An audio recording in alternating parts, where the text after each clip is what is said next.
ভাই দালাল আর এজেন্সি, অনেক এজেন্সি আছে, অনেক দালাল আছে। আসলে সবাইরে তো আসলে একবারে ছবি আপলোড করা যায় না। আগে যারা মেন চিটার বাটপার এদেরকে আমি তুলে ধরতেছি।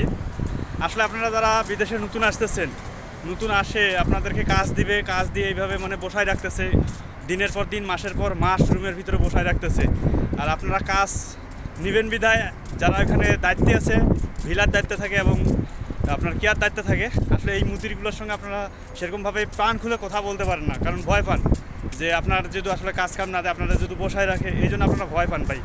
আসলে ভাই এখানে ভয়ের কিছুই নেই, কারণ আপনারা আসছেন কাজের জন্য, আসছেন যেহেতু কাজ না করে যেহেতু আপনাদেরকে বসায় রাখে, আসলে বিষয়গুলো সে তখন একটা মানে অন্য পর্যায়ে চলে যায়। যেরকম আমার সাথে হয়েছে, আমাকে কাজ দেয় না, আমাকে বসায় রাখছে, আমি সেই মুহূর্তে আর কি কথাগুলো বলতে পারি নাই। তো ভাই আমি যে ভুলটা করছি, আমি চাই না যে আপনারাও সেই ভুলটা করেন।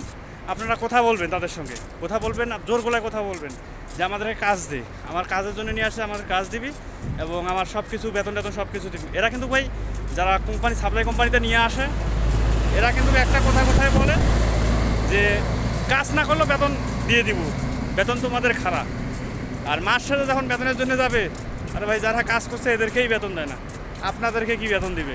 তখন মনে করেন এগুলো নিয়ে একবারে এমন বিধিকিচ্ছি কাণ্ড কিছু শুরু করে এরা। তো এদের কথা আর বলে আমি আসলে এগুলা কেয়া করতে চাচ্ছি না, কারণ বললে অনেক ভিডিওটা অনেক লং হয়ে যাবে। তো এদের কথা ভাই বলে আর লাভ নাই, ঠিক আছে? তো এরা মনে করেন হচ্ছে মানুষকে নিয়ে আসে, এই কার্যকলাপগুলাই বেশি করে।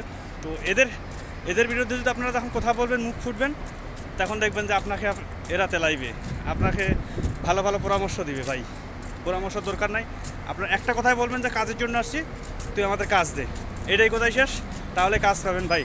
তাছাড়া মেয়াও শেয়াও যদি করেন, তাহলে তাদের সঙ্গে কখনোই পারবেন না।